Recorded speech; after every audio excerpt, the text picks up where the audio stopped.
Bonjour, mesdames, messieurs, j'espère que ça va bien. Simon Brière, stratège de marché principal au Canada. On est le 6 mai, lundi le 6 mai. Je regarde cette semaine. Il va y avoir un rapport, le rapport qu'on a à tous les mois. Attendez ici que j'écrive, mon Dieu. Voilà, je cherchais mon crayon. Le rapport offre-demande, je regarde ici. Ici, je regarde le 10 mai, 10 mai, 10 mai. Ça va être cette semaine. Qu'est-ce que je regarde là-dedans? Évidemment, ça va être les premières projections.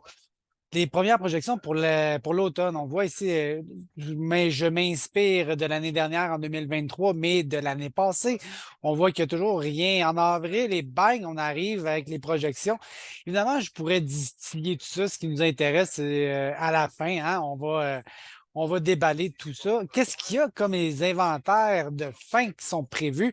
Donc, on va reprendre un peu bon, les stocks d'anciennes récoltes, on les rapporte ici, évaluation des ancrages, de la demande et des stocks de fin. Et ça va être cette semaine, le 10 mai. Vous donner une idée, là, à date, on a 2,1 milliards de boisseaux d'anciennes récoltes.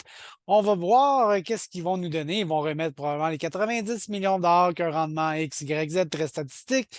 Et ensuite de ça, la demande, on va voir qu'est-ce qui nous reste. Et ça, c'est cette semaine. Mais enfin, on va faire le même travail pour ce qui est du soya. D'ailleurs, le soya, si je regarde le côté mondial, du soya, toujours pas beaucoup de changements sur les productions du Brésil, de l'Argentine.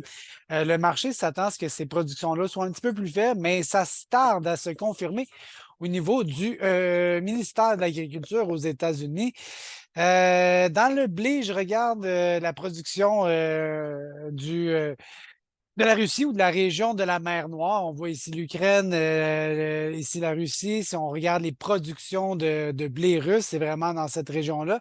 Et depuis 30 jours, il y a des précipitations un peu plus faibles. Donc, on commence à douter du rendement de la production en Russie. Le blé s'est apprécié quand même de manière assez rapide depuis une semaine, 10 jours, on était à 5 piastres et demi, on est rendu à 6,5. C'est une augmentation assez rapide en peu de temps, malgré tout. On a connu des prix plus élevés dans le blé. Retour à la normale, peut-être, je dirais. Pour ce qui est du soya, je regarde dans le sud du Brésil, cette région de Rio Grande do Sul, qui a reçu beaucoup de précipitations. Ici, là, on voit là, des 100, 125 millimètres de pluie en très peu de temps.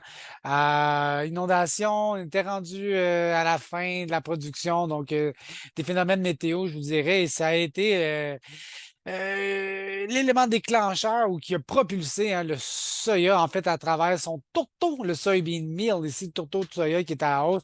En fait, le tourteau, il fait ce que le tourteau, il fait le mieux. C'est-à-dire de nous endormir, nous endormir, nous endormir, nous endormir, et tout d'un coup, il va augmenter de 100 pièces en 3 semaines. Tourteau, il fait tout le temps ça. Ma foi, on commence à être habitué ou on s'habitue jamais. C'est ça, là. Crop Progress, la progression des récoltes aux États-Unis, le maïs est semé à 36. Normalement, on devrait être à 39 en moyenne. Donc, on voit qu'on est quelques jours en retard. On était à 27 la semaine dernière. Donc, on a progressé, mais évidemment, on a eu beaucoup de pluie. Fait qu'on n'a pas progressé tant que ça. Pour ce qui est du ça, on est rendu à 25 par rapport à 21 en moyenne. Donc, le seuil est un petit peu en avance. Je regarde les conditions du blé qu'on était, bon, 44 plus 6, ça fait 50 de bonne ou d'excellente qualité, ce qui est quand même bon. Ça a été un petit peu mieux que la semaine dernière, donc plus 1. Et l'année dernière, on était à 29, donc c'est beaucoup mieux que l'année dernière, un petit peu mieux que la semaine dernière. Donc, on voit, ça va pas si pire au niveau de l'avoine, semé à 70 là, ça va bien. Le blé de printemps est semé à 47. Donc, là aussi, ça va bien en moyenne 31. Donc, on voit que les semis cette année ont beaucoup de peur, à date, peu de mal. Beaucoup de peur, peu de mal. On va voir comment ça va progresser. Dans la prochaine semaine, il annonce encore de la précipitation, mais faites attention parce que si je gratte un petit peu plus profondément, ça, c'est les 7 prochains jours, mais ça va être probablement dans les 3 prochains. Donc ici, là, les 3 prochains, 1 à 3, qui nous amènent du 7 au 10 mai. Il ne devrait pas avoir beaucoup de travail, peut-être dans le nord ici du Midwest, peut-être. Et ensuite de ça, ça va se clairer aller, comme ils disent. Jour 4 et 5, ça va commencer à sécher.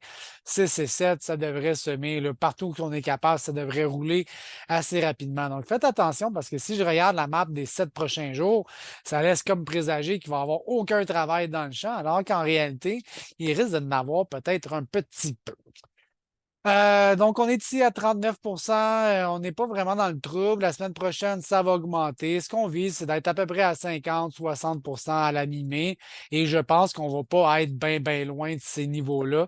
Donc, faites attention. Je pense que le retard dans les semis, il est plus, c'est plus une crainte qu'une réalité à l'heure actuelle. Et puis, il y a un rapport USDA cette semaine. Donc voilà pour aujourd'hui, cette semaine. Ça donne le ton. On va voir si le tourteau va être capable de poursuivre sa lancée dans la stratosphère. Salut, bye.